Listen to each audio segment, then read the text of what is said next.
Allah accept from you whatever good السلام عليكم. you كيف do. حالكم؟ الله يسلمك. الحمد لله. هلا.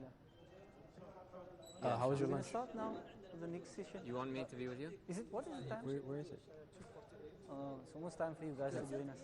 ولو We're جاء coming after Asr. I'll join you as well. Asr is Because today's my short last while. day and tomorrow and after not. Inshallah. Alright? Ismail. It would be an honor to be with you. Brother Ismail. I benefit greatly from you. آمين. السلام عليكم. حياكم الله. كنت أتمنى تكون معنا يا شيخنا.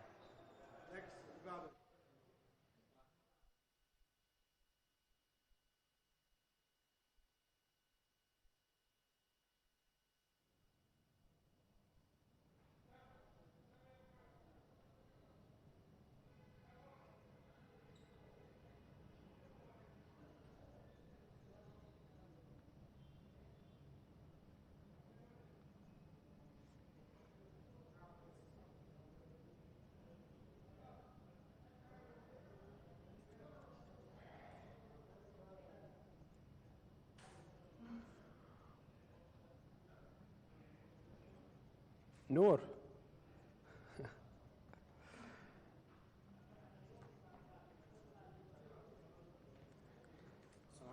Wa alaikum salam. So, Brother Ismail, is this your first time traveling and leaving Ghana? Oh, no, actually, this is my first time traveling in Ghana, but it's always within Africa. Which countries have you visited before? I've been to Did you call me? countries like, Yeah, have a seat with us. I just needed to. No problem, no problem. Which countries have you traveled to? I've been to Sierra Leone, Sierra Leone, okay. I've been to Togo, Okay. I've been to Benin, I've been to Niger. Niger. Yeah, Niger. Okay. Nice. I've been to those countries. Nigeria as well? Yeah, Niger. Of course. No, Nigeria, I've not been. Really? It's the closest country. Well, Nigeria, when I went to Niger, Niger share border with Yeah. Nigeria. So you actually cross to So is your mic on? Your mic, is it on? Yeah, we're live. You shouldn't switch it off. Yeah. So I will say I've actually gone through Nigeria towns, but I crossed the border between Niger and Nigeria. Yes, that's when I was at Niger. Okay, Yeah, nice, so that's nice, where I've nice. been. Nice. So now you've been Muslim for 1 year. Is it? You've been Muslim now for 1 Yeah, year. I've been Muslim for 1 year. Which day? Do you remember which day, which month? Okay, it was within was it? Yeah, in September. We're in September now. Yeah, September. Yes, it was September. Last year, September. Exactly 1 year. From the 15th. 15th. 15th to 20th. Within that Around period. there, okay, Yes, nice, around nice. that distance. Almost Mashallah. exactly a year. It's Almost beautiful. exactly a year. Exactly. Almost exactly a year, Yes, mashallah. yes, And he's already made Hajj as well, mashallah. Yeah. This is something some people don't do in 50 years, 60 Yes, years yes, of being yes, Muslims. You yes, did this in 1 Blessing year. from Allah. So I'm so honored to be here to have Mashallah. come to the sacred Mashallah, you're really country of fortunate. Allah. Mashallah. Yes, I'm very, very It's a chance for you to make dua. That Allah helps you Yeah. learn, helps you in Yeah. future, inshallah. honored. Yes. Have a seat, Sheikh Rayyan. How are you? Alhamdulillah, we are great now that you're here. Alhamdulillah. So yeah, I was saying the brother's been Muslim for almost, like not even exactly 1 year, less than Which one? a few days shy of 1 year. This brother. Yes. Alhamdulillah. And he's already made Hajj now, or he will be making Hajj inshallah. This is your first Hajj? Yeah, this is my first I mean, Hajj. he's been a Muslim for a year, so he couldn't have made Hajj Yes, yes. right? But Actually, in Ghana, when I converted, a lot of people wanted to listen to my story, what led me into Islam. So we went to the radio stations, we preached, I talked to the people. We even recorded video CDs. I have one of the CD here right now. mashallah. We preached to the people. So later, we organized a public platform. Mashallah. So I'll mount stage and I'll talk. MashaAllah. So people listening to me, they, But don't tell us my yet, though. story is touching. Why not? No, because we have a special segment for Okay. Yes. for everyone's story, Nouri's story and his story. So I don't want. Ibrahim's Keep story. it, some of the details. No.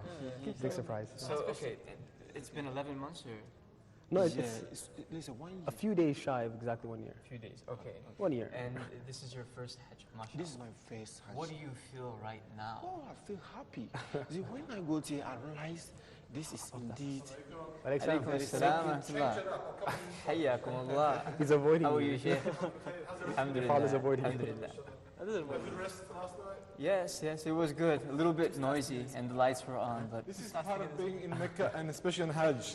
yeah. Rest is something that we sacrifice a lot. Yeah, I mean, we have to avoid seeking luxury Exactly during right. Hajj so that we Exactly could earn right. that tremendous reward. from the Alhamdulillah, Almighty Allah. alhamdulillah, So we can't complain. You It's know? a great lesson, isn't it? It's a great Alhamdulillah, lesson. it So is. if you ever travel on any other journey, use this experience. Yeah, be like, oh, okay, I remember when I was in Hajj. So I remember one of my students, they were saying, you know, had a problem, they had to go to visit the bathroom. I said, just have patience, you know, a few more minutes. I can't wait. I said, wait till you do Hajj. You realize how much you can wait. You realize how much you wait. You develop this new patience, a level that you can expect how great. True, You know, true. subhanAllah. Teaches you lessons. In everything, in everything. It even teaches you tawakkul, how to rely on Allah. Exactly right. Teaches you patience. It How many teaches you. people in Hajj, for example, especially the people who aren't familiar with Mecca, lose their way. And they need tawakkul because some of them can't even communicate with the people. It's a different language. Language barriers, yeah. And they eventually get to their place. Yeah. You know, and I know a story of an old man who lost his way and he couldn't speak Arabic at all. He made his way from Muzdalifah to Mina by himself. Amazing, old, with a walking stick. And this actually motivates many people to start hitting the gym Yeah, after Hajj. You know? Good, yes, After they realize that, hey, I can Fitness, walk, you know, yeah. all these Actually, stuff. before, my advice for the viewers, if you're going to make Hajj, exercise. A few, Before. like 1 or 2 months prior, before Hajj. It's like True. pre-training. Warm up, Pre-training. right? A lot of Yeah. walking. Yeah, just cardio in especially. general, yeah. You need stamina. Yeah. Yeah, I mean, even if it's a few days before Hajj. Yeah. Because sometimes you can do up to what 6, 7, 8 hours of walking. Exactly. It's Yeah. possible, very possible. Yeah, In some cases, if you get lost, it goes to maybe 14. Yeah. Oh. You know, if you get lost, you can go to 14 hours of straight That's like a walking. flight from Jeddah to Japan. Wow. Your first Hajj, you spent like 11 hours? Yeah, 11 hours. We got lost. Then we asked the police. And the police come here from all other cities, so they don't know Mecca at all. They don't know Mecca. And where's the Haram? Where's the Haram? Here, Gadan. Going to go this way. Okay, we'll go this way. And we went this way. It's going further out of Mecca. Yeah. That sends you back. It sends you this way. Yeah, And I thought it was impossible to walk with that many blisters on my feet. You know, I had like half a dozen blisters on each foot. yeah. And I had to continue on with the Hajj, you know. And you need good sandals. You need good If you footwear. have a blister, can you put a plaster over it? It's a good question. Well, I believe that, you know, in order to avoid damage, you can, right? Because Deen Yusr, the religion is ease. If you have a blister, if you know you have a sore on your body, you can put a band-aid over it, inshallah. Yeah, it should be okay. One thing that, you know, Hajj teaches me is unity. You know, we all get together, we share our stories, we share our ideas, you know. Some of us born Muslims, some of us new Muslims, some are scholars, some are da'is. All levels and all varieties. Yeah. So you gain, you know, it's like you're at a buffet and you take from here and a little bit from over here, and, you know, you gain a lot. Especially life experiences too. You can get a lot. Just listen to people's stories. Any type of story. It could be the stories back in the country, how they came here, what happened. The variety is amazing. You know, sometimes you might flick on TV or the YouTube and try to find something different. In Hajj, there's always something different. Yeah. Always something different. And it's spiritual, and sometimes it's much more easier than traveling. Yeah. You know, like on a holiday. True. Sometimes we really travel, like for example, to Asia, and we go through like a lot of difficulty, and we come to Hajj and we're like, oh, subhanallah, Hajj is much easier. Yeah. Next year we're going for Hajj. Never mind Asia. Yes. True, very true. Because everyone has the same interest. In another country, if you're going as a tourist, some people might not be interested in your difficulty. But when you're on Hajj, people are interested in helping each other and supporting each other and pointing you in the right direction, giving you some water, whatever it might be. So it's good to be in good company. True. Yeah. While you're struggling. Because you see the people around you are going through the same difficulties. And we're all enjoying it together on some level. True. So You mentioned that unity. I think it's like a machine. You have to have different paths to work. Everyone can't be the same. Yeah, so it flows all together. Everything's different. A lot of variety, and it all becomes one process and one system and one unity, one community, one ummah. The cogs can't be You the know? same size. Without all those different parts, it's not really an ummah, is it? It's like one nation, isn't it? True. So it's important. That variety is good. Good point, Abdullah. Good point. All mixed together. Yeah. All together, and it works as works one better. system, doesn't it? Hujjaj, they all move the same way. They enter into Mecca, they do the tawaf, they come back out in the process, they all fly off. Yeah. The whole system, you know? Like the Prophet. Everyone I know who performed Hajj, their lives changed. Always. You know? Even the people who have a little arrogance in their hearts, Yes. when they perform Hajj, subhanAllah, they leave from Mecca, that arrogance either goes away or reduces, you know, like 80%. Why? And it's a new honor. I mean, a lot of them come back to their country, even if they're a bit ignorant, they come back to their country with this great honor. They've achieved a great thing, a great journey, a great sacrifice. It's the fifth pillar of Islam. And they've been esteemed, you know, raised in levels in their communities, amongst their families, because they did this great thing. So you have to be changed, don't you? Sure. So, And it's the only pillar of Islam that is done once in your lifetime, Yeah. right? Yeah. Everything else is done either once a year or every day. it's very Like true. Shahada is done every day. Tashahhud, ashhadu an la ilaha illallah, ashhadu anna Muhammadan Rasulullah. Salah is done every day. Zakah, once a year. Ramadan, Siyam, once a year. But Hajj, once in your lifetime, only if you can.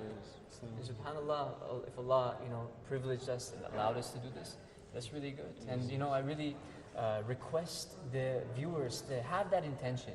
You know, even if you can't afford it or your health isn't really good, have the intention so that inshallah Allah responds to your prayers and sees your intention, gives you the reward and makes it easier for And you. your provisions will come. I mean, sometimes you might think, I'm not earning so much, I need to save for this and that.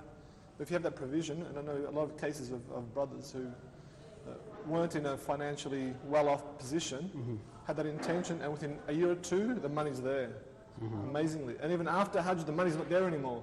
It just came just enough to pay for the ticket, the accommodation and everything, which is, you know, after necessity, they had that extra money. That money was used for their Hajj, and they completed the Hajj beautifully. You know, so True. Allah provides that, you know, so it's important. The intention is very important. Yes. Even at a young age. And a lot of people, I think, have this mentality to delay Hajj when I'm old.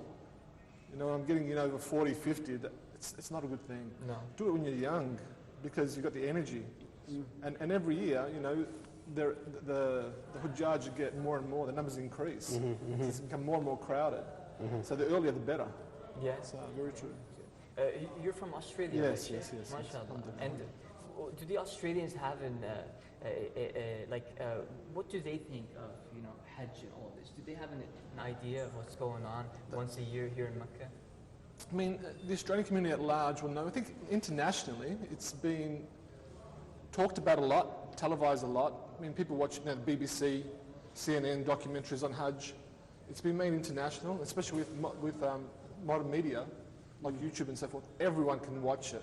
Have a query about Hajj, they just flick on and watch a few documentaries about Hajj. There's so many on YouTube. There's so many different ones. So to be ignorant of Hajj itself, I think, is a rare thing.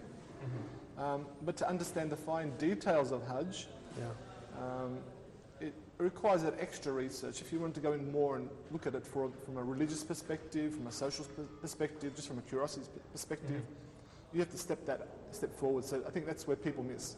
They know that it exists. They know that people go. But what actually happens, I think that's where the bit of the ignorance is amongst the non-Muslim community. Yeah. It's quite interesting because you have like a lot of Muslim communities in Australia. A lot. You even have an Islamic TV channel. We One do, Path Network, yeah, right? and radio stations as well And too. radio stations. But you know, the people have their own life. Yeah. You know, so they have their way of thinking, their way of socialising, their way of entertaining. They don't usually step outside of that, unless they're, you know, a bit rebellious or adventurous. Yeah. They'll probably go outside and look at something different. But it's available there. It's available. The knowledge is available. If they want to come and access it, they want to ask questions, they can. But it comes down to the personal motivation, I think, from people. So it's very important. If they're motivated, everything's there. It's in front of them. They can research and find about it straight away. So it's pretty easy. And you also have some very eloquent speakers, preachers, Islamic teachers. We do. In Australia. We Shadi do. Sulaiman, Yes, who is going to be with us tonight, inshallah. Really? Yes, after Really? inshallah. Alhamdulillah. And a few others, such as Wahaj. I don't think he's going to be with us, but mashallah, you know, I heard his lectures on Mashallah, YouTube. mashallah. Very, very Mashallah. effective. MashaAllah. And we compare that to Canada. You're from Canada, Yes. right? And you see all these da'is who are from Canada, such as, could you just give us some names? Make a shout out, you mean? Not necessarily, if you want to, yeah. No, Canada, alhamdulillah, there's a lot of da'is. We have the most recent one I was trying to bring here now, Naveed Aziz, Sheikh Naveed Aziz. Yeah. He's making Hajj this year, so hopefully we're going to try to invite him, we'll see. Sheikh Said Rege, who some Yes. people think I'm his son. I'm not his son. I'm not his son. Who else is there?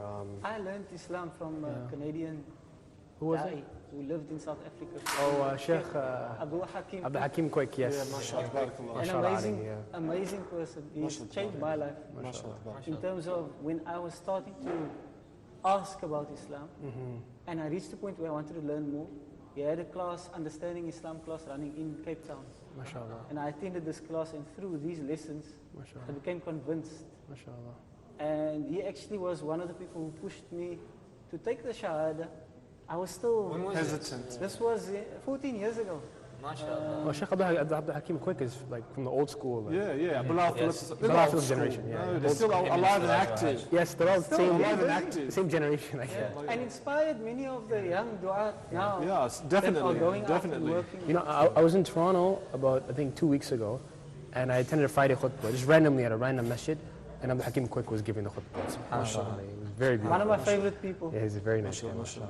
really affected. And they did a lot of the initial dawah early on, especially Yeah. English-speaking dawah. Yeah. I mean, the people like Abdul Hakim Quick, Bilal Phillips, and other people like that too, were really strong in doing that initial groundwork for a lot of people. Yeah. Helped a lot. And they're very focused on community Yeah. as well. Which is lovely. We have a lot of people now graduating from these Islamic universities focusing more on, I don't know how to say this, but like dry knowledge, you know what I mean? Teaching classical books, medieval books. Which isn't, And always a they, bad only- thing. yeah, they target only some people, but these people are people who build communities. They're focused on everybody, right? People helping people, come to Very Islam. important, very important. With the growing community in the world, Yeah. everywhere, Muslim communities growing everywhere, having that community environment, the centralized thing. And Yeah. the mosque was this way originally. Yes. At the time of the Masjid Prophet Nabawi Muhammad, the mosque was the center, it was Exactly. the community hub. Exactly. Everything revolved around there, everything grew from there. Exactly. And it's a very important point. Yeah, I mean, calling people to Islam is not just individually, it's calling them as a community, as a society.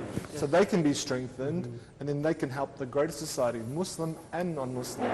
And I saw a really good program on YouTube the other day. One of the masajids in America, they were doing this food distribution thing. We're giving out food parcels around in Mecca and helping the people here as well. They were doing the same to Muslims and non-Muslims, just distributing food and charity, being part of the community. It was really lovely to see. MashaAllah. And that's because it's centered around the community. The community is working. And that's a good way to do da'wah as Oh, well. beautiful, right? beautiful, And mashallah. people witnessing this and they're like, where did you get this from? Yeah. It's from our religion. Yeah. We help our neighbors and our friends and our community. True. So it's a really important thing, really important focus for dawah. Community is a good focus, a very important focus.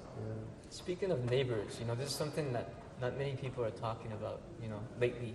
We hear a lot about taqwa, tawakkul, iman, good character, but we don't hear much about, how we should treat our neighbors. Who could possibly share something about, neighbors? Do you have a hadith you could share with us about, how the Prophet ﷺ was with his neighbors? Prophet ﷺ mentioned that Jibreel keeps on in mentioning the neighbor and how important neighbor is, till I thought he was going to make him an inheritor.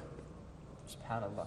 The Prophet ﷺ said, I thought that Jibreel was going to say, your neighbor gets a share of your inheritance when you die. Because how important the neighbor is, and how much he emphasized that the neighbor has to be taken care of. So like family, almost like family, to that point. We care about their well-being. And Rasulullah said that, he's not a believer whose neighbor goes hungry. It's important to understand that, even just to feed them and share your food with them, and be kind to them and merciful to them. On a higher level, not just like any mankind. They are very, very close. Yeah. They're very, very important. Another hadith the Prophet ﷺ mentioned is one narration in Muslim that he does not believe whose neighbor isn't safe from his harm. Yeah. So a lot of people, they don't consider their neighbors.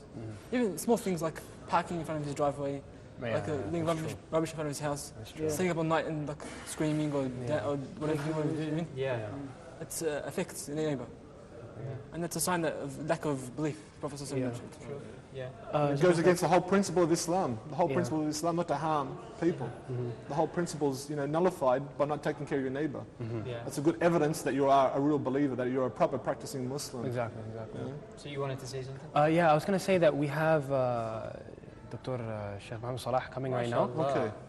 So we'll end this session here. Jazakallah khair. Ryan. And then he's here, but he's not here. Go get him. Go get him. Yeah, he's here. He just went. We're sitting here and he just went off. Just while Yeah, we're yeah. waiting. Just go get him. You go get him while we're talking. We'll talk for a That bit. comes back to Let me the go get them. community How's that? Yeah, Yeah, I'll go get them. Yeah. The neighbors, the treatment of neighbors comes back to what you were saying about building communities Yeah. and creating like a harmonious environment between people. SubhanAllah, in Islam, the community is important.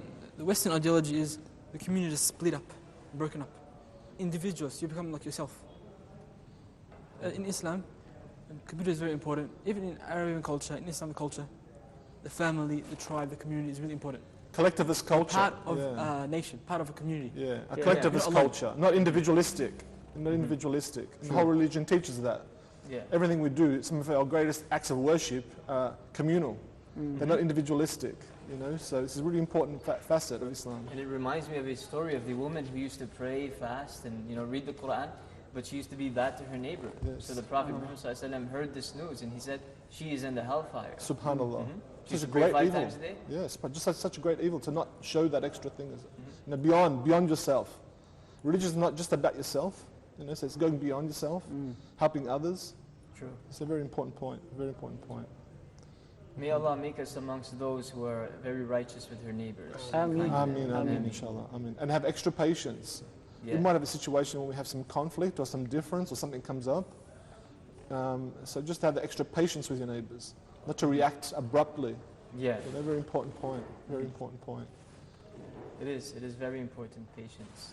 And when you can help them, if you see them, they need something, help them. Either it's carrying the groceries in, help them change a car tire. Alhamdulillah. MashaAllah, we have another guest here. We have a special guest today. Somebody from my hometown. Sheikh is from Toronto. Oh, there you go. You're feeling homesick now. Yes, yes. And the amazing thing, have a seat, Sheikh, have a seat. You're feeling homesick. No, the amazing thing was on Friday. Was it Friday morning? Yes, Or Thursday?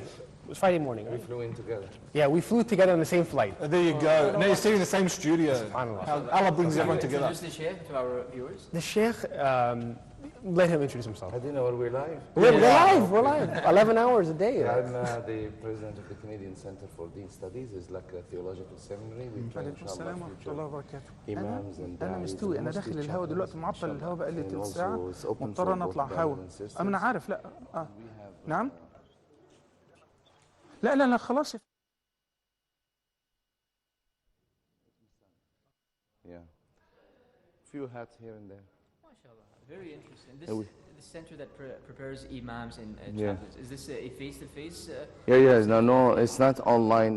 We tried the online. We have the work online? talaqqi wa sama'. We have the traditional way of learning. We don't have large numbers, but alhamdulillah, we started a few years ago. And it's MashaAllah. growing. Do you have a website? Yes, we have centerfordeenstudies.com. CenterforDeenStudies.com. Yeah, Deen with double E, yeah. Good. We'll have to check that out, inshallah. He used to be the imam of IMO Masjid Yes. on Rexdale. Okay. Rexdale Boulevard. السلام عليكم. You need to apologize to the guy. Like I just started practicing. I don't think you remember, but I used to come to you for questions.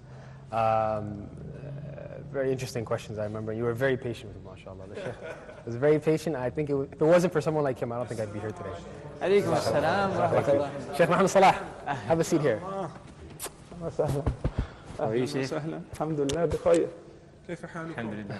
السلام عليكم. إن شاء الله good to see you. You switch places. Yeah, Yeah, variety. how are you, Sheikh? Variety. Let me have a bit. Inshallah. Give me this pillow right Have a seat right here. Have a seat right here. بخير. Alhamdulillah, how are you, It's okay. Sheikh? It's good. Okay, we're good. Come back. We're good. How are you? Alhamdulillah. I'm doing great, mashallah. Welcome, Sheikh Mohammed. Thank you. How are you? Good, alhamdulillah. Alhamdulillah. We're getting a bit of rest these days, which is good. So we've got a bit of energy for the You've been program. resting. We're trying to. We've been working hard. MashaAllah. We work in our sleep as well. We think about things as well. So. Alhamdulillah wa shukrulillah. So today is the fifth day of the month Yes. of Dhul Hijjah. Wow. Time is slipping by very fast. It is. It is. How are you, Dr. Rayyan? Alhamdulillah. How are you? We have an honorable guest all the way from Canada, Dr. MashaAllah. Hamid Salimi. MashaAllah. I just heard about the center he has in Canada, and I'm, very well looking forward for a fruitful collaboration. Inshallah. Inshallah. And Dr. Muhammad, are you here alone this time, or you have a team with you? Or We do, alhamdulillah, shukrillah. We have approximately 2,500 American Hajjis. Allahu Akbar. MashaAllah. Is it their And first time? Canadian as well. And Canadian. I mean, North Americans. MashaAllah. And they're all first timers or Mainly. mainly? There are some people whom, alhamdulillah, especially those who've retired already, they just save all year round to come for Hajj. MashaAllah, mashallah. Alhamdulillah, shukrillah. Lovely way to use their investment, you know. A lovely Yeah, way. yeah. You know, a lot of people actually save to go for a vacation here or there, to go to Europe, to go to, you know, safari. And I know some people, their annual vacation is to perform Umrah in Ramadan and to perform Hajj. MashaAllah, Subhanallah. mashallah, mashallah. Beautiful Themselves investment. and their entire family. Beautiful investment. Yes, alhamdulillah wa shukrulillah. I know in the States, the youth, alhamdulillah, who have been raising for the past 20, 25 years, the outcome of that many of them, their honeymoon upon getting married is, and this is like included in the contract, the honeymoon is to be in Mecca and Medina. MashaAllah, mashallah. To go for Umrah, or if it is a Hajj season, to go for Hajj. They are not worried much about the jewelry and, you know, The like- views and all that. Exactly. That's a beautiful new trend, you know, it's a beautiful new trend. Because it's so easy to go to so many other places around the world, and they choose to come to this center as an act of worship as well. You know, it's beautiful, mashallah. Alhamdulillah, wa shukr. So, where have you spent your honeymoon? I didn't have one. Where will you be spending it then? Oh, I can dream about that, but not a necessity. There was other things to do at the time, so we didn't have a honeymoon. Yourself, Sheikh? Well, same thing, that we made a deal that we would come for Umrah, alhamdulillah. MashaAllah, mashallah, mashallah. It was pretty hot though, but alhamdulillah wa shukrillah. MashaAllah. How are you, mashallah. brother? Alhamdulillah. We have questions in this segment, inshallah. Okay. I know you got a bunch of questions. A lot of questions, a lot of questions. Yeah. Can I ask my first question? Regarding them and leaving off the ihram, wearing the ihram, okay? Making the niyyah at the miqat, passing the miqat, wearing your regular clothes. That's one dem, right? Now, maybe you can explain to the viewers what dem means exactly. It means blood. Right? What does that mean? Secondly, if you do something else that is impermissible, say covering your head, Or cut your nails. cutting your nails, for example, is that a second dem, or is that, you know, can you do one dem for two? 2 in 1. 2 in 1, yeah. Okay. Well, basically, when we speak first, al-mahzurat, the acts which are restricted while in a state of ihram, the fidya is given to some of them with the choice. For instance, in Surah Al-Baqarah, Allah the Almighty says, وَلَا تَحْلِقُوا رُؤُوسَكُمْ حَتَّى يَبْلُغَ الْهَدْيُ مَحِلَّهُ. That you're not supposed to shave your head and by analogy to remove any hair from your body, nor clip any nail while in a state of ihram, until you finish your manasik, Hajj ceremonies, by slaughtering your sacrifice. فَمَنْ كَانَ مِنْكُمْ مَرِيضًا أَوْ بِهِ أَذًى مِنْ رَأْسِهِ فَفِدْيَةٌ مِنْ صِيَامٍ أو صدقة أو نسك. Which means, but if one is in a medical condition where he has to shave his head, remove his hair, then in this case it is permissible, go ahead and do it, but there will be a fidya. So why there is a fidya, but there is no blame, there is no sin, you're doing it for a reason. Ka'b ibn Ujrah, may Allah be pleased with him, had lice in his head. So when the Prophet ﷺ saw that, he said, go ahead and shave, and wafdi, and they give the fidya. The fidya in this ayah, because some people like to make things difficult, while Allah the Almighty made it easy. Al-fidyatu ala al-takhyir, with the choice. Al-fidya is as follows, فَفِدْيَةٌ مِّن صِيَامٍ, either fasting, how many days? 3 days. أو صدقة, or to give in charity. The word is aw. The preposition أو, or the word أو here means or. Or, you have a choice. You've given the choice. Sadaqah is to feed 6 poor people. How much?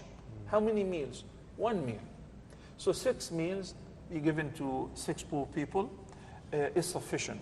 أو ففدية من صيام أو صدقة أو نسك. النسك is what you're referring to when you say dam. And our brothers from the Indian subcontinent, they call it dam. And who's from Pakistan here? isn't it right? You call it dam. Dam. Which means blood, as you say, is to What is the right pronunciation? dam. Dan. In a soft Yes, because it's a dal, not dad. Say dumb, like stupid? Dal. Dumb. Dam. Not like stupid, Okay. like decent though. Decent, okay. So this is a fidya. By analogy to that, if one have to wear clothes, Okay. okay? Many questions we received, Ya Sheikh Hamid, from doctors who are on duty. They're assisting patients, treating patients, and they have to be in the uniform. Police officers, they have been given the permission to perform Hajj, but meanwhile they cannot take off their uniform. They have to be recognized as firemen, as civil defense, as organizers. So they have to keep their uniform on. And one of the restricted acts during Ihram is to wear al-makhit wal-muhit. To wear anything which is tailored to be worn, like a shirt, pants, underpants, or a thawb. So if this is the case and you have to, in this case, go ahead and wear, and this is a mahzur, but you have to do it, you will not be blamed for it, but you have to give the fidya. And the fidya is with the choice in this regard, which is to feed 6 poor people, or to fast for 3 days, or to offer the dam. What is the preference? Wallahi, if you're well off, and you can afford, then slaughtering the sheep is better. Why? Because it is more beneficial for the poor. And the Sharia normally evolves around the communal benefit. The greater benefit. Exactly. Yeah. So it is affordable for you, and meanwhile it is more beneficial for, and it is, sorry for that. And meanwhile it is more, it happens all the time. I remember last year it happened with Dr. Zakir Naik. Yeah, but this is not to tolerate during the, the live show, especially in our studio. So anyway, this is with regards to clipping nails, wearing clothes, putting perfume. If you do any of that deliberately or shaving the head, then you have to give a fidya. I would like to add to that a very significant point, which is some people who have to wear a uniform and they give a fidya, they have to understand that the fidya is for wearing the clothes, and if they wear a head cover, there is another fidya for it. Because wearing mahit, muhit, or makhit is restricted, and covering the head for men during ihram is another restriction. If you do your nails, it's another one. If you cut your nails, it's another one on top. Yeah, as well. exactly. So in this case, if you decide to wear a kufi or a cap because you're a police officer, the fidya is 2. One for the clothes and one for wearing a head cover. Does it have to be in Mecca or could it be anywhere? When it comes to fidya, it must be offered and distributed. If it is food and if it is slaughtering the sheep, it must be offered and distributed in either one of 2 places. The place in which you've done the violation, or in Mecca itself, anywhere within the sanctuary of the haram. So Medina is haram, Mina is haram, but Arafah is not. The whole Mecca is haram, so anywhere in Mecca you find workers, laborers, poor people, give them the 6 meals in the haram, that's sufficient. Or you could pay a cabin, correct? Paying cash is not permissible though, because the ayah doesn't say give the value. The ayah says إطعام ففدية من صيام أو صدقة أو نسك. So the requirement is to feed 6 poor people. Where if you know that there is an organization that they will take your money and buy food for the masakin, 6 masakin, that will do it. Okay. But to give poor people the cash, that is not sufficient. Similar to the fidya of violating your oath. But now I'm going to ask Sheikh Hamid to elaborate on another requirement. If the person crossed the miqat, as you all know that assuming the intention of ihram is a pillar in either Hajj or Umrah. But if you cross the miqat without assuming the intention of ihram, then you have one of 2 choices. Either you have to go back to the miqat, and to most of us it's impossible, especially if you're coming airborne. And the other option is, Well, Bismillah ar-Rahman ar-Rahim. Unfortunately, I was told just yesterday by a couple who they have been coming for Umrah for many years, and they didn't realize that when they usually fly from overseas into Jeddah, usually Jeddah, so they you know, sometimes the captain in the airline company, they do not, especially, you know, European airline companies, they don't announce the miqat. So it's not a reason to say, you know, we're exempted from the miqat. This is sunnah, hunna lahunna wa liman ata alayhin, as the Prophet ﷺ said.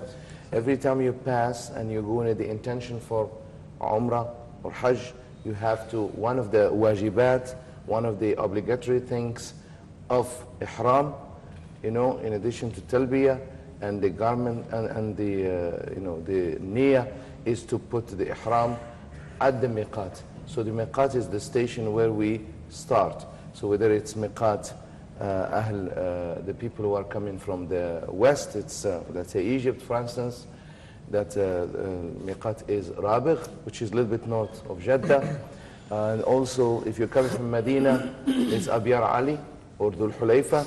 If you're coming from northeast, like Iraq, it's that Irq. If you're coming from Yemen, it's Qarn al-Manazil, Yalamlam. If you're coming from Emirates or Pakistan, flying over from that direction, it is, of course, Qarn al-Manazil. This is Amr Ta'abbudi. This is something that is set by the Prophet ﷺ, not open for discussion. So all the madhahib agree that Umrah should start from these stations. Where if I have passed the miqat, should I go back? If it's possible and we didn't reach, we say you should go back because this is part of the ibadah. But there are cases, like I said, people don't know where to go. So at this, in this case, they have to sacrifice fidya. And this is, Allah subhanahu wa ta'ala clearly talks about the details. I mean, you look at the other ibadat, when he came to Hajj, he went into details. We can't say, when Allah says things, usually in our language we say unnecessary details or too much details. In Hajj, Allah went into details because the idea of ihram and being in the state of ihram is observing these little things such as trivial as clipping a nail. So you have to be mindful. Part of the taqwa is training. So if a person passed the miqat and there is no way they can go back, given the conditions of visas and restrictions and tasrih and so on and so forth, they have done the effort. In this case, they have to give what we say fidya or dam. And this is clearly actually the specific, you don't have takhir such as in other cases, you have to do the dam. Allah subhanahu wa ta'ala wants us to give something. If I add a little note on what the Sheikh just mentioned, the idea is not, as Allah says, لَنْ يَنَالَ اللَّهَ لُحُومُهَا وَلَا دِمَاؤُهَا وَلَكِنْ يَنَالُهُ التَّقْوَى مِنْكُمْ. It's not about meat or blood. The idea is, given that sacrifice, it's a very psychological mindset for the Muslim, that if I have missed, I can make up. So nobody feels lower, and there is always chance to make up. In Islam, التوبة تجب ما قبلها الإسلام يجب ما قبلها. Islam looks at a person and says, once you're sincere, you can make up for things. And tawbah, the door and the gates of tawbah are open. So when I am Hajj, I am here in training for taqwa. So if I couldn't, and then there is consideration for those who can't afford it, then Allah give the option of fasting or other things. Even in the hadi, وَلَا تَحْلِقُوا رُؤُوسَكُمْ حَتَّى يَبْلُغَ الْهَدْيُ مَحِلَّهُ فَمَنْ لَمْ يَجِدْ فَصِيَامُ ثَلَاثَةِ أَيَّامٍ في الحج وسبعة إذا رجعتم. So Allah subhanahu wa ta'ala says, those who cannot afford the hadi, okay, first 3 days in Hajj, and when you go back home, make up the 10 days, the balance, which is 7 days.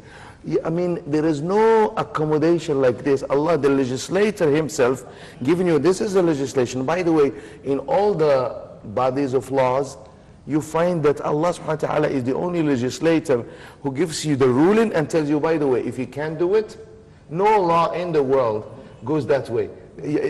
Always there are details after. And this is from rahmah of Allah subhanahu wa ta'ala. So basically, in the case of the Hajj, which is mandatory for those who perform in Hajj al-Tamattu or Hajj al-Qiran. فَمَنْ تَمَتَّعَ بِالْعُمْرَةِ إِلَى الْحَجِّ فَمَا اسْتَيْسَرَ مِنَ الْهَدْيِ. The minimum is a sheep, has the same requirement like the udhiyah exactly, and to be distributed the same way.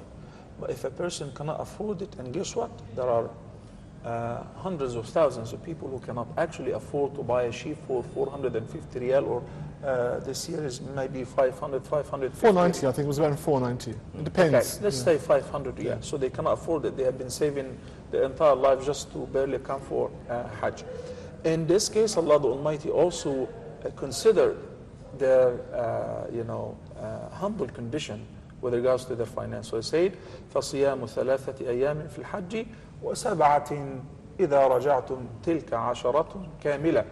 By analogy, if one is required to give a fidya, a requirement of giving the hajj and the fidya, such as if you skip the miqat, because now it's not an optional matter to fast or to give sadaqah. No, you must give the fidya of the dam, or to slaughter the sacrifice. Sorry, Sheikh, you're saying basically that if there's a niyyah and then there's a clothing. Because most viewers, when they hear ihram, they think of the white clothing. Absolutely. You're Thank talking you about, for bringing this talking up. about the niyyah, right? Yeah. Obviously, we're talking about, when we say ihram, it means to commence into the act of hajj or umrah, and that to be concluded at the miqat, as the Shaykh thoroughly explained. But preparing for the ihram does not put you automatically in the condition of sacredness. If you're leaving your home from Washington, D.C., if you're coming from Houston, Texas, or Cairo, Egypt, and you're worried that maybe you will not find a place to change your clothes and change into a new outfit, maybe the bathroom facility won't be clean. So they put their ihram on at home. They put the ihram clothes on at home. And maybe they will wear a coat on top of that. It does not mean they're automatically muhrim or in a state of ihram. As long as they have not pronounced at-talbiyah by saying labbayka umratan or labbayka hajjan, they're not in a state of ihram. Can a person actually assume the intention of ihram before the miqat? We said it is not permissible to postpone the intention and the talbiyah even a minute after the miqat. But can you do that before the miqat? It depends. Like those who are coming from Medina to perform Hajj, most of the Hujjaj, because the Hujjaj are split, some begin their journey by going to Mecca and some begin by going to Medina. So those who will be flying from Medina to Jeddah, then they come to Mecca to perform Umrah, they're required to assume the intention of Ihram from where? From Dhul Hulayfa, which is known today as Abyar Ali, but they are going to be airborne, correct? It is really hard to determine why you're airborne in line with the miqat. So some people are afraid, especially it is like exactly a couple minutes after the plane takes off. So they're worried. So they say once they board the plane and it is a few minutes before the miqat, they say labbayka umratan. Is that permissible? It is permissible. Why? As a precaution. But there is a reason for it. On the other hand, when some people make a special effort, they're going by land, they're going by bus, and they're going to stop by the miqat, but they put on the ihram and they go to the masjid of the Prophet ﷺ, or in front of the rawdah, or in the rawdah, or before the grave of the Prophet ﷺ, to say labbayka umratan. This is pure innovation. So they're blameworthy for that, because the Prophet ﷺ never did something like that, and it was his masjid. Rather, they waited until they sat up. And when they reached al-miqat, which is Dhul Hulayfa, there the Prophet ﷺ ordered his companions to assume the intention of performing Umrah when he was doing Umratul Hudaybiyah, which he did not fulfill. Then Umratul Qada on the following year, on the 7th year, and similarly while performing Hajjatul Wada', the farewell Hajj. Since in the three occasions, they were sitting out from Medina, going in the direction of Mecca. Questions? Yeah, he has questions on his phone from viewers. First question is regarding what was mentioned yesterday about sitting in the mosque from Fajr until Shuruq. Yeah. If someone sits at their home, in their house, from Fajr to Shuruq, Yeah. can they get the same reward? Well, the hadith is very specific. The hadith says, and it's collected by Imam al-Tirmidhi, may Allah have mercy on him, that the Prophet ﷺ says, whoever prays Fajr in congregation in the masjid, then he stays where he offered the prayer until it is sunrise, hatta tushriq ash-shams. And then he prays 2 rak'ahs. It will be for him like performing Umrah and Hajj تامتين تامتين تامتين. The Prophet ﷺ put a lot of emphasis on this huge, magnificent reward. You will get a similar reward of performing Umrah and Hajj.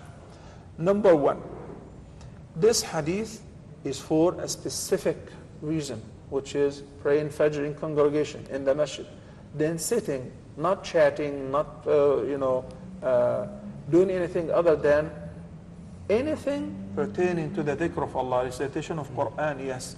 Attending a halqa, yes. Reciting your adhkar, the morning adhkar, yes. Okay? Does this apply to, or does it give you the same reward if you just pray at home and do the same wait until it is Fajr? No. But the ladies who are given the preference to pray at home, rather, in the sound hadith of Humayd as-Sa'di, may Allah be pleased with her, she said that she went to the Prophet ﷺ and she said, Ya Rasulullah, I love to pray with you. He said, I knew that.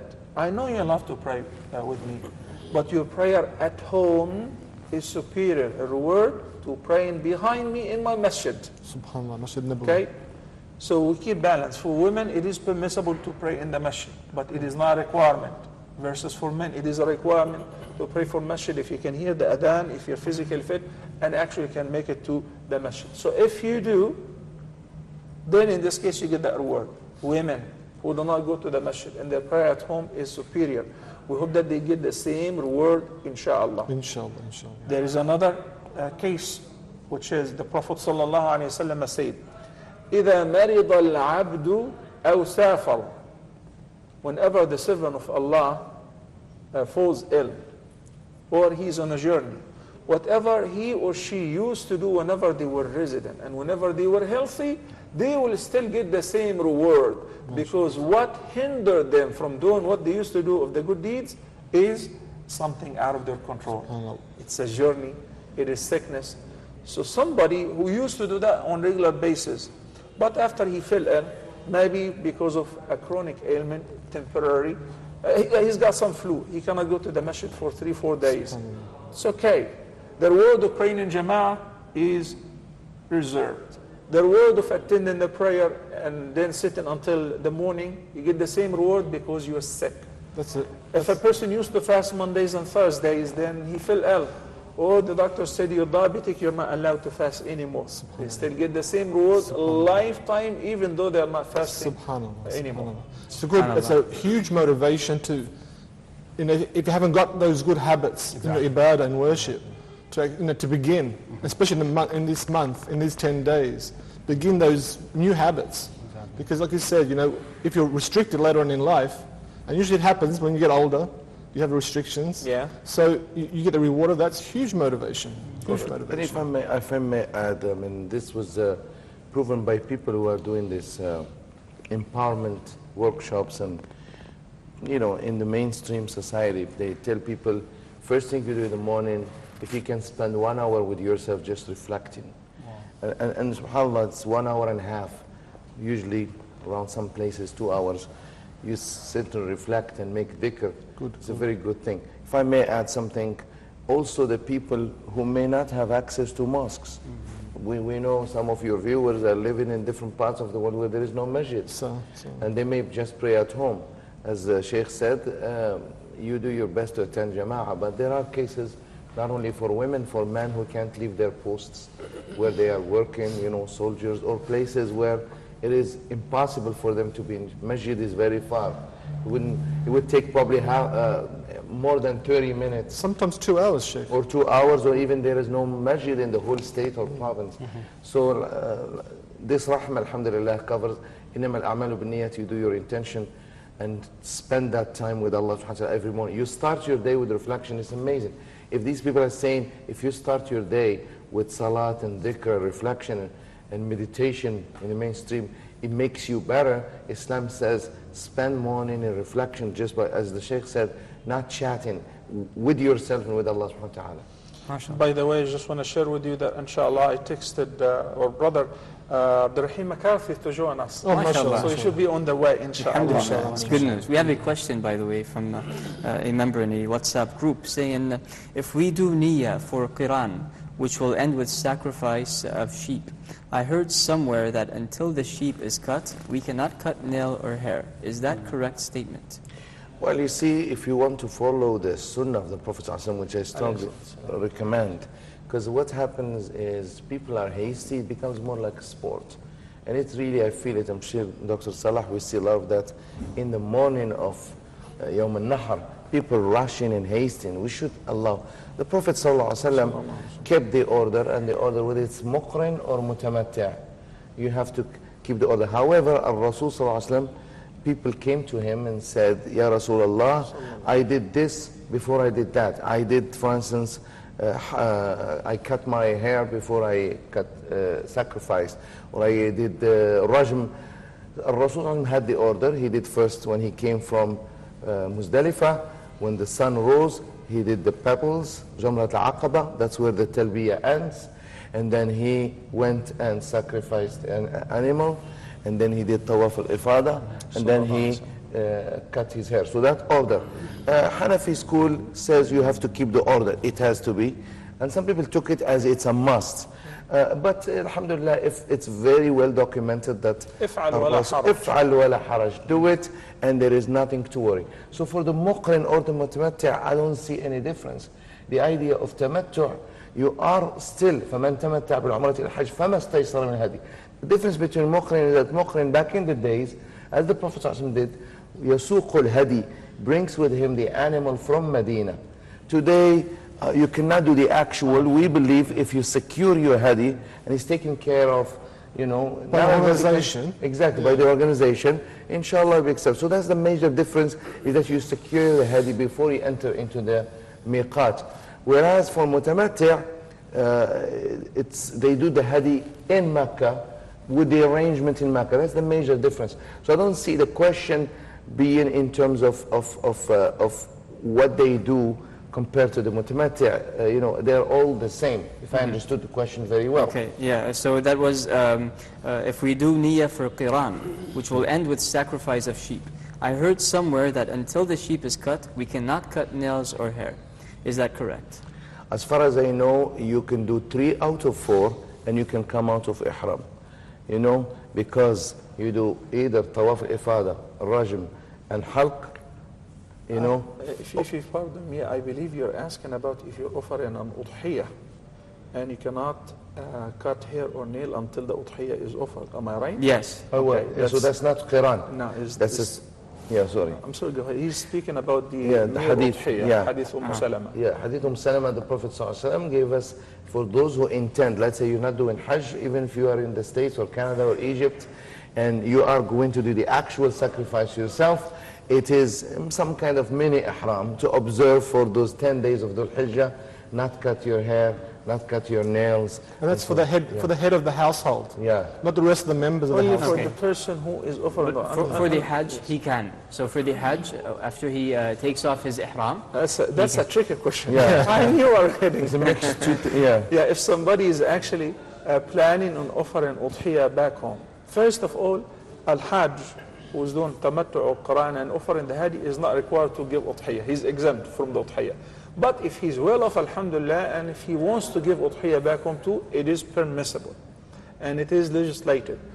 In this case, the hadith of Salama, that the Prophet ﷺ said, whoever is planning on giving an udhiyah, then فَلْيُمْسِكْ عَنْ شَعْرِهِ وَأَظْفَارِهِ. He should not remove any hair nor clip any nail. These are the only 2 restrictions throughout the first 9 days of the month of Dhul Hijjah, since the beginning of the month of Dhul Hijjah until you offer your sacrifice on the 10th, whether you do it on the 10th morning or any of Ayyam al-Tashriq, then you're not allowed to remove any hair or clip any nail. Even the Hajj?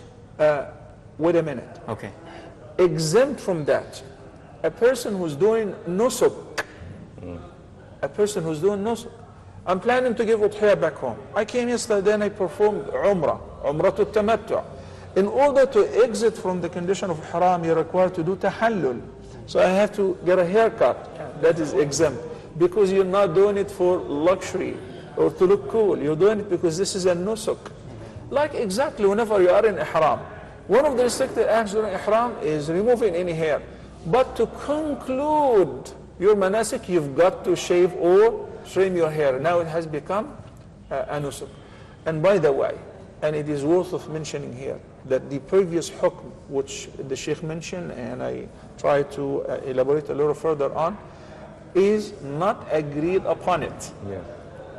Yani, Imam Abu Hanifa, for instance, he dismisses this hukm altogether. He says, and other Imams too, he said that is relating to if you perform in Hajj and also given an udhiyah. So it is similar to the condition of ihram. The difference of opinion is simply as a result of interpreting the hadith. To many, the hadith is very obvious and the text is very clear. If you're not performing Hajj, if you're given an udhiyah, and he mentioned only 2 restrictions. But the vast majority are of this view, according to the hadith of Salama. There are some scholars, including Imam Abu Hanifa, said no, if you're given udhiyah, it is okay to clip your nails and it is okay to shave and trim your hair. It is our policy, as you know, Dr. Rayyan, that to share with the viewers whenever there is a difference of opinion, especially as you know that there is a great deal of Muslims, a huge number of Muslims who are following the Hanafi madhab. So we mention the difference of opinion, but we may recommend and we say this is the more right view in the light of the available hadith or references. Jazakallah. Allahu Akbar, Allahu Akbar, Allahu Akbar, Allahu Akbar, Allahu Akbar. أشهد أن لا إله إلا الله أشهد أن لا إله إلا الله أشهد أن محمدًا رسول الله أشهد أن محمدًا رسول الله حي على الصلاة حي على الصلاة حي على الفلاح حي على الفلاح الله أكبر الله أكبر لا إله إلا الله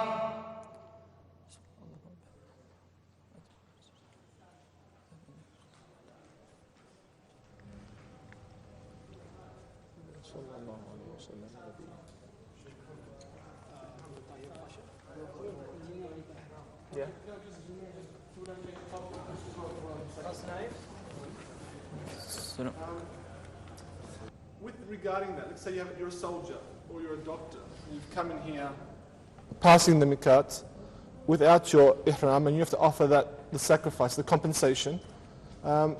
Who pays for it? Is it you or the people who employ you? Who pays for that? They force you to do that. They oblige you to come with your uniform. Yeah. Who pays for it?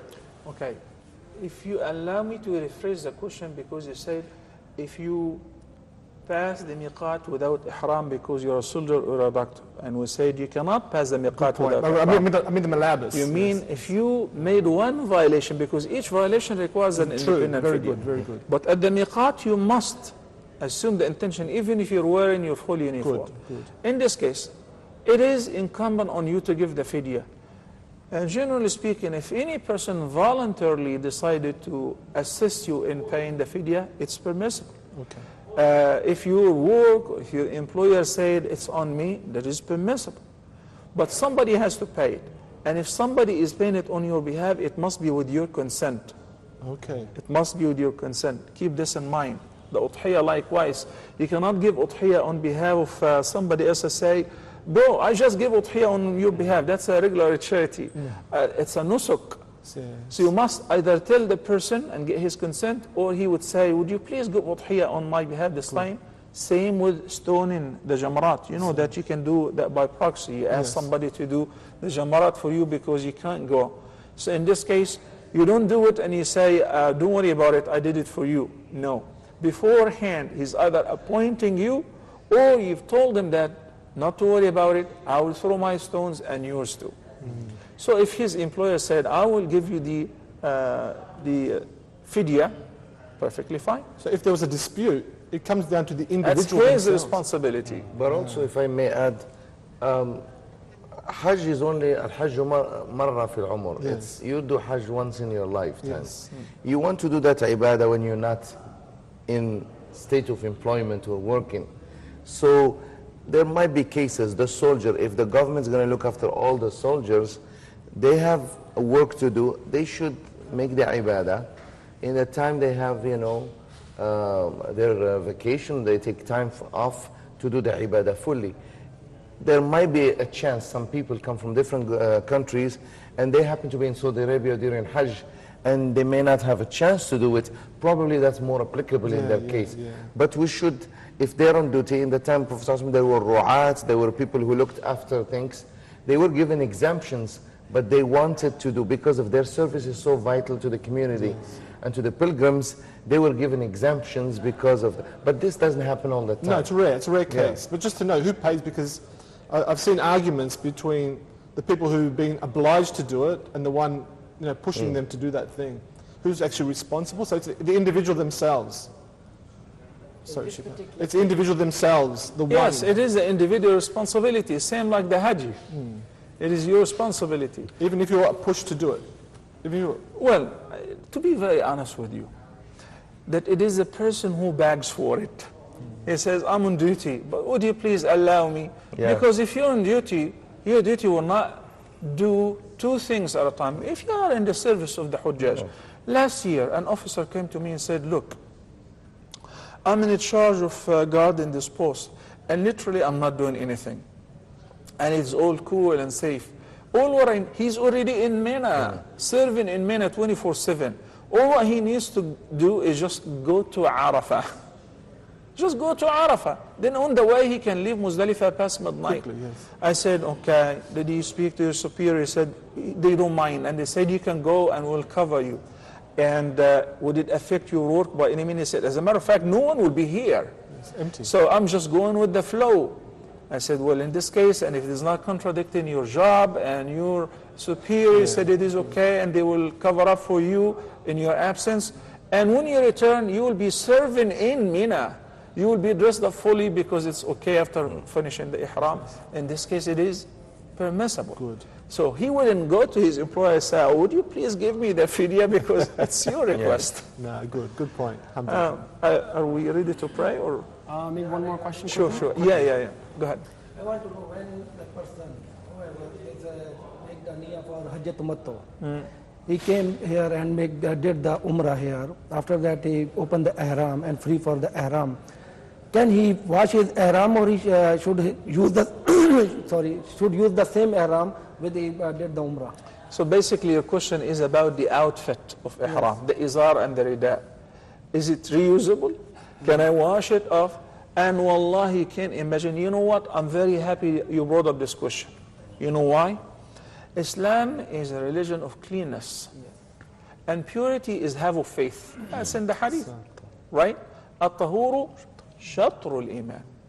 It is very sad to see some people, out of lack of knowledge, wearing their ihram where it has become, ihram normally is white. White, yeah. White. You see gray. Black. Almost black sometimes. Almost black sometimes. Very dirty. What is this for?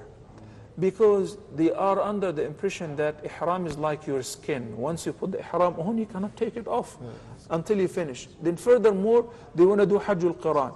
And the time span between their Umrah and Hajj al-Quran, couple of weeks. They're in the same ihram, eating, drinking, bathing, doing everything and traveling.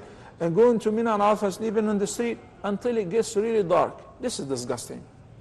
Can you wash your ihram off? Yes, as long as you do not use any detergent which have scents. Because what is restricted is at-tib, al-atr. So wash it with water and soap which is not scented, perfectly fine. Can I also change my ihram into a new ihram outfit? People are afraid to change into a new ihram. Afraid to take a shower because they think that once I put the ihram on, I'm stuck with it. No, feel free. The ihram is a symbol to remind you that you were born like that and you're living this life like that. You possess nothing out of this life. So you're supposed to detach yourself from the dunya as much as you can, especially when you commence into an act of worship. So it is okay to wash your ihram off. Even if it's Ifrad or Quran, you can still do that. Absolutely. And your ihram, I can use it. I'm pretty sure you're a pretty clean person, mashallah. So you said, Sheikh, you don't have to pay another $100. You can use my ihram next time. No problem. So then what will I use? For rich people like you, they can always buy another ihram. Yeah, one thing. A quick Wait, quick. The violation on account of nikah, crossed without ihram, is done voluntarily or forced to do that? The person who did that. It is mandatory if you cross the miqat without assuming the intention of ihram to give a fidya. Voluntarily, if he does that voluntarily, then he's the one who's going to pay that. Yeah. But if he was forced to do He that still have to give a fidya. on his own. Yes. But the one, That was the question of the brother who was asking whether it's him or his employer who has to do Your that. question is more detailed to the question. We'll ask him privately after, because it's regarding some of us here. Okay. It's a private matter, so we'll ask. Yeah. Because the same. I guess I also think to discuss with this one. yes. We'll speak to him privately. He's with Yeah, us. this one right? can we discuss in private. But it will Because cost we you a need to little bit discuss extra it. though. Yeah. Maybe a coffee. Inshallah. Jazakallah khair.